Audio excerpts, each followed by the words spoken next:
Hello and welcome a little bit late to week 4. Thank you ever so much for bearing with me the last couple of days. I hope that taking this week 4 at a slightly slower pace has actually been helpful to everybody, and that anyone who's been catching up on weeks 1, 2 and 3 is now in a position to start week 4, where we'll be talking about two things: time and self-care. Today I'm going to talk about the time activity. On Friday, which will be perfect for the weekend, I'm going to be talking about self-care, and that's something you can start to look forward to already. Now, I wanted to put this in about time into the course because I feel that how we spend our time is really relevant and important in how balanced our lives feel and what a balanced life we create. But I didn't want to put it too early on because I don't want anyone to think that I believe that how we spend our time and how we feel as a result is a simple thing. It is not simple. The demands that people put on us, the demands we put on ourselves, how things vary season to season, all have an enormous impact on how we feel about how we spend our time and how we spend it. Lots of people, not just on this course but in the world, will start to feel a sense of tension and being out of balance as we approach Christmas and the holiday season. And that is something that a lot of people take for granted that it will happen. It will just happen. That's just what this time of year is about. It can be a self-fulfilling prophecy. You can take steps to change the way you do things so that you feel a bit less of that and you get a bit more enjoyment. And today I want to talk about a few things you'll see in the worksheet that comes with this video. I want to talk about examining how you're spending time now, not necessarily across your whole day. Use that worksheet however feels best. If you're someone like me who works from home, maybe how you spend your time in the day is the issue. Maybe it's evenings, maybe it's weekends. But there's an honesty element as well that builds on that, being honest with ourselves about what we're doing and for who and the stories we tell. And hopefully by this point, you've got a little bit more freedom to examine what you're doing with a bit of not much judgment towards yourself, I should say.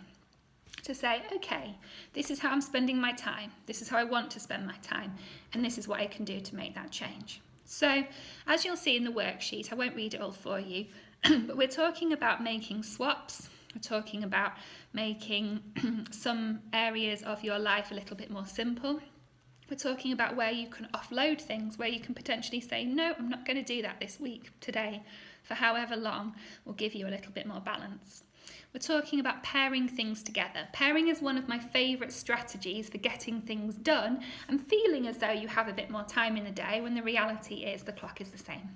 One example for me is listening to podcasts. I don't make the time to sit down and listen to them with a cup of tea in hand, although that does sound lovely. What I do is listen to them when I'm walking, get my words out, walking, gardening, cooking, cleaning, ironing. It makes the jobs go quicker. It feels as though I'm learning something while I'm doing something I have to do.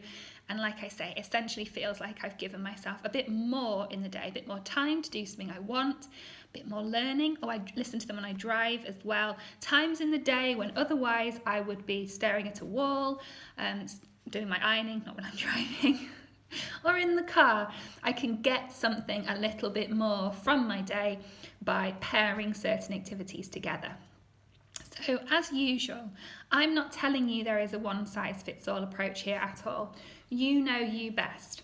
And one thing that really struck me recently when I heard Liz Gilbert speak was her talking about get to know your good hours. And it made me realise at the age of 33, I didn't know off the top of my head as she spoke what my good hours were. She sort of phrased it like, we all know when we work best. And I thought, yeah, I need to learn that about myself. I have the flexibility to work from home and choose a lot of what I do, but when are my good hours? Now, it didn't take me very long when I came home from that talk to realise that there were certain hours in the day, in the morning, where I can get my most concentrated, intensive desk work, as I refer to it, done. The niggly jobs, the social media, the bits and pieces, household stuff is for the afternoon. But in the morning, when I sit down, I've got the focus, I've got the concentration, the motivation, the drive, the energy, the coffee, all the things that are going to make it work. And Liz was right. Beyond those couple of hours, it's not the time to get that stuff done. But I realised I had been allowing myself to do the niggly jobs, go out for a walk, see a friend for a coffee in the morning, and it was taking away my good hours from the things I needed to prioritise. Now that very much leads us into boundaries, which will be next week, because in saying no to the things and the people who wanted to take my time, my good hours, I've been creating boundaries too. But the first thing it made me think was, this is my good time. How do I need to spend it? So that's part of the worksheet too. You'll see there's sort of 3 sections. Tracking your time now and prioritising what you would like to do a bit more of. How you can pair things together, offload things. And then also focusing on your good hours.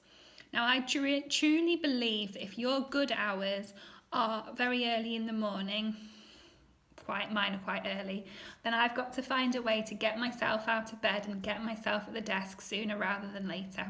But if you're a night owl, I respect that. That's what you should do. If your good hours revolve around when your children have naps, and there are better times in the day for some things rather than others, learn about that. Learn about yourself. Pay close attention. It's up to you if you want to journal it or make a mental note, but make it your business to learn what works for you. It's very easy to let life pass us by and not notice what's working for us, but I do think that this worksheet will give you a bit of a heads up, look in the right direction on a few of those areas and start the ball rolling, although I can't promise my magic wand will come into play this week again. Sorry about that. Feel free to get in touch and book your second one-to-one. You're all entitled to another one, and I hope it's a great week. I'll be in touch again on Friday, and see you then. Bye-bye.